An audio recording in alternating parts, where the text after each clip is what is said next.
வணக்கம். இன்றைக்கி நம்ம பார்க்க போகிறது பிராமின் வீட்டு இட்லி பொடி. இது வந்து டேஸ்ட்டு செம்மையாக இருக்கும். ஹோட்டல்லாம் பார்த்துருப்போம் பாருங்கள், அதுபோல் ரொம்ப சுவையாக இருக்கும். கொஞ்சம் குறன்னு அரைச்சிக்கணும். வாங்க வீடியோக்குள்ளே போய் பார்க்கலாம். ஒரு சட்டி ஒன்று வச்சு நல்லா காய விட்டு ஒரு எவ்வளோ வேணுமோ ஒரு கிளாஸ் வந்து உளுந்தம்பருப்பு போட்டிருக்கேன். நல்லா வந்து கலர் மாறி நல்லா வாசம் வர்ற வரையும் நல்லா பாருங்கள், கலர் மாறிடுச்சு. இப்போ நல்லா வாசம் வரும். இன்னும் கூட நல்லா கலர் மாறிடுச்சு பாருங்கள். ரொம்ப கருகி போயிடும், இதுக்கு மேலே விட்டால் கருகி போயிடும்.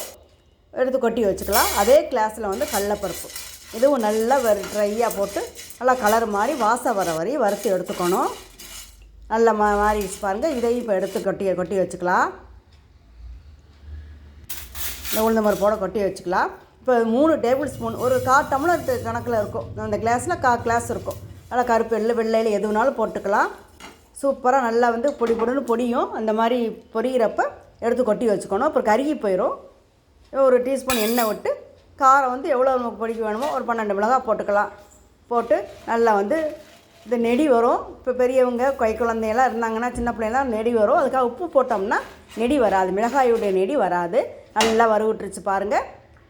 இப்போ 3ஐயும் இப்போ அரைக்கணும். ஃபஸ்ட்டு வந்து மிளகாயை போட்டு அரைச்சிக்கலாம். ஒரு ஓட்டு ஓட்டிக்கலாம் பாருங்கள். அது ஓட்டியாச்சு. இப்போ நம்ம பருப்பெல்லாம் கொட்டிக்கலாம். இதுக்கு கூட வந்து நம்ம வறுத்து வச்சு எள்ளை போட்டுக்கலாம். இதுக்கு தேவையான உப்பு போட்டுக்கலாம். பெருங்காயம் இப்போ போடணும், பிறகு போடுவேனா பாருங்கள். பெருங்காயம் போட்டுக்கலாம். கொஞ்சம் முக்கால் பரபரப்பாக தான் இருக்கணும். எங்கள் வீட்டில் வந்து பல்லுக்குள்ளே போயிடுச்சு சொல்லுவாங்கன்னு கொஞ்சம் நைஸாக விட்டுருக்கேன். கொஞ்சம் பரபரப்பாக அரைப்பருப்பு முக்கால் பருப்பாக தான் இருக்கும் பெரும்பாலும். பாருங்கள், சூப்பரான இட்லி பொடி ரெடி பண்ணிட்டோம். இப்போ இதில் வந்து பொடி தோசை ஊற்றி பார்க்கலாம். இட்லி மாவு, தோசை மாவு எதுவாக இருந்தாலும் ஊற்றலாம். ஊற்றிட்டு நம்ம பிராமின் வீட்டு இட்லி பொடியை மேலே தூவுறப்பவே எள்ளு வாசம் செம்மையாக இருக்குங்க. போட்டு நெய்யோ நல்லெண்ணெய்யோ வீட்டுக்கு எப்படி பிடிக்குமோ ஊற்றிக்கலாம். ஊற்றி சாப்பிட்டா டேஸ்ட்டு மணத்தோடு அருமையாக இருக்குங்க. நீங்களும் செஞ்சு பாருங்கள். எப்படி இருக்குன்னு கருத்துக்களை கமெண்ட் பாக்ஸில் சொல்லுங்கள். வீடியோவை முழுமையாக பாருங்கள். இப்போ மூடி வச்சிடலாம். திருப்பி போட்டோம்னா பொடி வந்து கல்லில் ஒட்டி போயிடும். அதனால திருப்பி போடக்கூடாது.